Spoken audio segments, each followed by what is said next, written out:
মদ ছেড়ে দিল। এই লোক তো আমাদের সাথে থাকতো, আমাদের সঙ্গে এই সেই করতো সেই করতো, আজকে সে জেনা ছেড়ে দিয়েছে। আজকে সে আমাদের সঙ্গে থেকে জুয়া খেলতো, সে আমাদের সঙ্গে থাকতে চায় না, সে এখন জুয়া ছেড়ে দিয়েছে। এইভাবে তাদের উপরে একটা অপমানের যে ছড়াছড়ি, অপমান সূচক যেই কথা প্রচার হতে লাগলো, অপবাদ, আল্লাহ তাআলা এগুলি তাদেরকে শোনালেন যে সান্ত্বনা স্বরূপ, দেখো আসহাবে কাহফের যারা ঈমান এনেছিলেন তারা ঈমানকে রক্ষার জন্য প্রয়োজনে গুহার মধ্যে আত্মগোপন করেছেন, আমি আল্লাহ সেখানেই সাহায্য করেছি। কিন্তু তবুও তারা সমাজের অন্যায়, অশ্লীলতা, কুসংস্কার, শিরিক, বিদআত কিংবা এই সমাজের গোত্রদ্বন্দ্ব, এই কাজগুলির সাথে তারা নিজেদেরকে জড়িত করেন। তারা ঈমানের উপর অটল ছিল। আল্লাহ তাআলা তাই আমাদেরকে আসহাবে কাহফের সেই যুবকদের ঘটনা আমাদেরকে বলে বোঝাচ্ছেন যে ওই সময়ে তারা যদি ঈমান রক্ষা করতে পারে তাহলে আমাদের কি হলো যে আমরা পারবো না? আমাদেরও পারতে হবে। আমাদেরকেও ওই রকম একটা সমাজ, অন্যায়ের সমাজে থেকে আপনার আমাকেও ঈমানকে বাঁচানোর জন্য, চরিত্রকে রক্ষা করার জন্য আপনাকে আমাকেও অশ্লীলতা থেকে, জেনা ব্যভিচার থেকে, সুদ থেকে, ঘুষ থেকে, জুয়া থেকে, লটারি থেকে এবং শিরিক থেকে আল্লাহ তাআলার পথে আমাদেরকে টিকে থাকতে হবে, ঈমানের উপর টিকে থাকতে হবে। আমরা এটা পারবো বলেন ইনশাআল্লাহ। যদি তারা পারেন আমরা পারবো, কারণ আমরা তার উত্তরসূরি। যদি আসহাবে কাহফ পারে আমরা পারবো, কারণ আমরা তাদের উত্তরসূরি। যদি হযরতে বেলাল পারেন, যদি হযরতে খাব্বাব পারেন, হযরতে ওমর পারেন, হযরত আবু বকর সিদ্দিক পারেন, তাহলে আমরা তাদের উত্তরসূরি, আমরাও পারবো বলেন ইনশাআল্লাহ। আমাদেরকে পারতেই হবে, আমাদেরকে পারতেই হবে। এটিকে পারার জন্য আমাদের চেষ্টা করে যেতে হবে।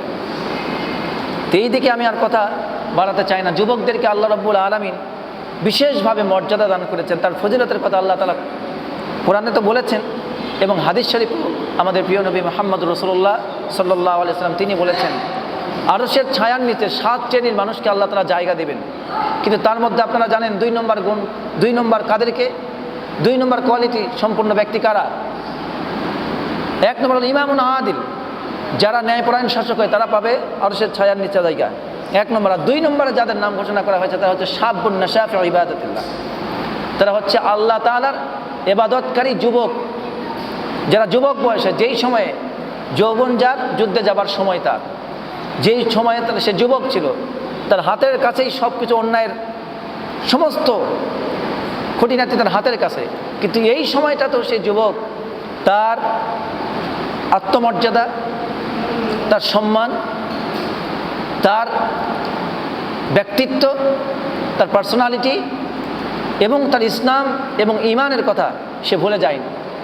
সের উপর টিকে থেকেছিল, ঈমানকে রক্ষা করেছিল, তাকওয়া অবলম্বন করেছিল, যার কারণে আল্লাহ তাআলা তাকে পুরস্কৃত করবেন হাশরের ময়দানে আরশের ছায়ায় জায়গা দিয়ে। এই জন্য আমাদেরকে যুবকরা, যেসব যুবকরা এসেছে, আমরা যদি আরশের ছায়ায় জায়গা পেতে চাই, আমাদের যৌবনকালটাকে, আমাদের যৌবনকে, আমাদের শক্তিকে কাজে লাগাতে হবে। এগুলিকে অন্যায় পথে খরচ না করে আল্লাহর পথে খরচ করতে হবে, যদি আমরা আরশের ছায়ায় আশ্রয় পেতে চাই।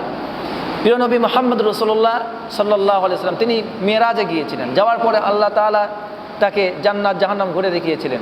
কিন্তু জান্নাত যখন দেখানো হচ্ছিল তখন জান্নাতের একটি ঘর আল্লাহ রাসূলকে দেখানো হয়েছিল। সেই ঘর তিনি দেখলেন এবং প্রশ্ন করলেন। তিনি বললেন, এই ঘরটি কার? ফেরেশতারা নবীজিকে বললেন, এটি হচ্ছে কুরাইশের এক যুবকের ঘর। দেখেন হাদিস শরীফের মধ্যে এখানেও বলা হচ্ছে লিশাবাব মিন কুরাইশিন, বলা হচ্ছে এটি হচ্ছে কুরাইশের এক যুবকের ঘর। তখন আল্লাহর নবী নিজে বলতেছেন, তার নিজের ফিলিংস তিনি ব্যক্ত করছেন। নবীজি তখন নিজে বলছেন, আমার মনে হলো আমি নিজেই তো যুবক। নবীজি দেখেন তিনি বলছেন, আমি নিজেই তো যুবক আর আমি কুরাইশের একজন। তো তিনি ভাবলেন তাহলে ঘরটা বোধহয় আমার হবে। সুবহানাল্লাহ। নবীজি জান্নাতের এই দৃশ্য দেখে, ঘর দেখে তিনি ভাবলেন ঘরটা বোধহয় আমার হবে। কিন্তু তাকে বলা হলো যে না, এই ঘরটি হচ্ছে কুরাইশদের মধ্য থেকে যার হবে তিনি হচ্ছে ওমর ইবনুল খাত্তাব রাদিয়াল্লাহু তাআলা আনহু। তিনি যৌবনকালে ঈমান এনেছিলেন। আপনারা জানেন তিনি এতটাই দুর্ধর্ষ ছিলেন, এতটাই বীর শার্দুল ছিলেন যে তিনি কত বড় সাহসী হলে নিজে তরবারি নিয়ে নবীকে হত্যা করার জন্য প্রকাশ্যে হাঁটতে পারেন, প্রকাশ্যে যেতে পারেন। আল্লাহর নবীকে কেউ কোনোদিন প্রকাশ্যে হত্যা করার ষড়যন্ত্র করেনি মক্কায়। অনেক কথা বলেছে, কিন্তু নবীকে সরাসরি হত্যা করবে এই ধরনের সাহস নিয়ে প্রস্তাব দিয়েছে অনেকেই। একজন বলছে তুই কর, আরেকজন বলছে তুই কর, আরেকজন বলছে তুই কর, এ বলছে আমি পারবো না তুই কর। এভাবে প্রত্যেকেই একজন আরেকজনকে ছেড়ে দিয়েছিল। কিন্তু সেই সময়ে সর্বশেষ নবীকে হত্যা করার জন্য যিনি একদম সাহসিকতা দেখিয়েছিলেন তিনি হচ্ছেন হযরত ওমর। তিনি এতটাই দুঃসাহসী ছিলেন, নবীকে নিজে হত্যা করার জন্য তরবারি নিয়ে রওনা দিয়েছেন। সেই ব্যক্তি যখন কোরআন শুনলেন, তার বাড়িতে ফিরে গিয়ে, আমি সংক্ষেপ বলছি, কোরআনের তেলাওয়াত শোনার পরে হযরত ওমরের মানসিকতা পরিবর্তন হয়ে যায় এবং পরবর্তীতে সে আল্লাহ রসুলের কাছে গিয়ে ঈমান কবুল করে মুসলমান হয়ে যান। পরবর্তীতে এই ওমর, যে ওমর ইসলামকেই হত্যা করতে গিয়েছিল, ইসলামকেই শেষ করতে গিয়েছিল, মুহাম্মদ সাল্লাল্লাহু আলাইহি ওয়াসাল্লামকে শেষ করা মানে ওই সময় তো ইসলামকে শেষ করে দেওয়া, তো আল্লাহ রসুলকে হত্যা করতে গিয়েছিল। কিন্তু ওই ওমরকেই পরবর্তীতে আবার উপাধি দেওয়া হলো। যেই ব্যক্তি সত্যকে উৎখাত করতে গিয়েছিল, পরবর্তীতে উল্টো তার একটা উপাধি দেওয়া হয়, সেটা হচ্ছে ফারুক। কি উপাধি দেওয়া হয়েছিল? ওমর ফারুক, ফারুক উপাধি দেওয়া হয়। ফারুক মানে হলো সত্য এবং মিথ্যার মধ্যে পার্থক্যকারী। সে এক জীবনে সত্যকেই হত্যা করতে গিয়েছিল, সত্যকেই উৎখাত করতে গিয়েছিল, সত্যকে দুনিয়া থেকে মিটাই দিতে গিয়েছিল। পরবর্তীতে ওই ফারুককে আবার উপাধি দেওয়া হলো সে মিথ্যাকে উৎখাতকারী এবং সত্যকে প্রতিষ্ঠাকারী। সে সত্যকে আলোকিতকারী, মিথ্যাকে দুর্বৃত করে দেয়। এভাবে তাকে উপাধি দেওয়া হয়েছিল, যেই উপাধিটা আল্লাহ তাআলা নিজে কোরআনের দিয়েছেন। আল্লাহ বলেছেন কোরআন হলো ফুরকান। কোরআন কি? কোরআনের একটা নাম হলো ফুরকান। ফুরকান মানে কোরআন সত্য এবং মিথ্যার মধ্যে পার্থক্য করে দেয়। ওমর রাদিয়াল্লাহু তাআলা আনহু এতটাই চরিত্র বৈশিষ্ট্য মণ্ডিত হয়েছিলেন কোরআনের ছোঁয়া পেয়ে, রাসূলুল্লাহ সাল্লাল্লাহু আলাইহি ওয়াসাল্লামের পদাঙ্ক অনুসরণের কারণে। হযরত ওমর ফারুক রাদিয়াল্লাহু তাআলা আনহু কোরআনের উপাধিতে ভূষিত হন। কোরআনের উপাধি স্বয়ং হযরত ওমরের নামের আগে লাগাই দেওয়া হয়েছে। এই জন্য যুবকদের গুরুত্ব রয়েছে এবং আপনাদেরকে আল্লাহ তাআলা নিজে সম্মানিত করেছেন। বর্তমান সমাজ ব্যবস্থায় যুবকদের কিছু কমন সমস্যার কথা আমি বলছি। অনেকগুলি সমস্যার কথা আছে, একটি সমস্যা নিয়ে যদি আমরা কথা বলি, অন্তত মিনিমাম তার সলিউশন সহ আমাদেরকে বেশ কিছুক্ষণ কথা বলতে হবে। তবে আমি খুবই সংক্ষেপে বলছি, শুধু হেডলাইনগুলো আপনাদেরকে বলছি। বর্তমান যুবকদের কমন কিছু সমস্যা। তৃতীয় হচ্ছে, প্রথম সমস্যাই হলো অবৈধ সম্পর্কে জড়িয়ে পড়া। বর্তমান যুব সমাজের সবচেয়ে কমন যেটা সমস্যা, সেটি হলো অধিকাংশ যুবকরা ইলিজিটিমেট রিলেশন, অবৈধ সম্পর্কে জড়িয়ে যাওয়া, হারাম রিলেশনে জড়িয়ে পড়ে। এই সম্পর্কটা সে বোঝে না যে তাকে কোন পর্যায়ে নিয়ে যাচ্ছে। এই সম্পর্কটা শুধুমাত্র তার চরিত্রই ধ্বংস করছে না, এই সম্পর্কটা তার দৈহিক ক্ষতি করছে, মানসিক ক্ষতি করছে এবং তার পড়ালেখা নষ্ট করে দিচ্ছে এবং তার পারিবারিক বন্ধনকে নষ্ট করে দিচ্ছে। এই জন্য এই অবৈধ সম্পর্ক থেকে বেরিয়ে আসতে হবে। 2 নম্বর, মাদকাসক্ত হওয়া। আজকের যুব সমাজ মাদকাসক্তের সাথে জড়িয়ে পড়ছে। যে মাদকাসক্ত হওয়া, এই মাদকাসক্ত থেকে আমাদেরকে বেরিয়ে আসতে হবে। 3 নম্বরে যেটি বলবো সেটি হচ্ছে অশ্লীলতায় গা ভাসিয়ে দেওয়া। আজকে হাতের কাছে অশ্লীলতা, হাতের মধ্যে অশ্লীলতা, কিন্তু একটা দিন আসবে যেদিন আপনার আর কেউ থাকবে না। সেই দিন কিন্তু কম্বলের ভিতরে কি গুনাহ করেছেন, ঘরের মধ্যে একা কি গুনাহ করেছেন, আপনি একটা উদ্যানে গিয়ে কি করেছেন, একটা পার্কে গিয়ে কি করেছেন, কোথায় গিয়ে কি করেছেন, সব কিছু একদিন উন্মুক্ত করা হবে। সেই দিন আপনার আমার সাহায্যকারী কেউ থাকবে না। সেই জন্য প্রত্যেকটি জীবনের পাপ একদিন যেহেতু হিসাব দিতে হবে আল্লাহর সামনে, তাই আমি অনুরোধ করব যুবকরা যেন অশ্লীলতায় গা ভাসিয়ে না দেয়। কারণ এই অশ্লীলতার কাজটা করা হলো কাফেরদের কাজ। কাদের কাজ? অশ্লীলতার কাজটা করা হলো কাফেরদের কাজ। আল্লাহ নিজে কোরআনে বলেছেন ওয়ামিনান নাসি মান ইয়াশতারি লাহওয়াল হাদিস। আল্লাহ তাআলা নিজে কোরআনে সূরা লুকমানে বলেছেন এটা হলো কাফের মুশরিকদের কাজ। তারা কোরআনকে ঠেকিয়ে দেওয়ার জন্য, দাওয়াতকে ঠেকিয়ে দেওয়ার জন্য, ইসলামকে ঠেকিয়ে দেওয়ার জন্য তারা নাচ গানের আয়োজন করে, কনসার্টের ব্যবস্থা করে, এরপরে তারা মদ জুয়ার ব্যবস্থা করে, এরপর সেখানে নৃত্য নাচানোর ব্যবস্থা করে, নারীদেরকে সামনে আনে আর পুরুষদেরকে তাদের প্রতি লেলিয়ে দেয় এবং নারীদেরকে পণ্য হিসেবে তাদের সামনে উপস্থাপন করে। আজকেও বর্তমান সমাজে নারীদেরকে আমাদের সামনে আনা হয়েছে সিনেমার মাধ্যমে, নাটকের মাধ্যমে, গানের মাধ্যমে, অ্যাডভার্টাইজের মাধ্যমে, সংবাদের মাধ্যমে, নিউজ অ্যান্ড ভিউজ, সব জায়গায় আমাদের সামনে নারীদেরকে আনা হয়েছে। কারণ যুবকরা যাতে করে তাদের প্রতি আকৃষ্ট হয় এবং তারা জানো ওই মুহাম্মদ সাল্লাল্লাহু আলাইহি ওয়াসাল্লামের সেই সময় সাহাবীদেরকে যেইভাবে ধোঁকা দেওয়ার চেষ্টা করা হয়েছে, বর্তমানেও মুসলিম যুবকদেরকে ঠিক একইভাবেই ধোঁকা দেওয়ার চেষ্টা করা হচ্ছে।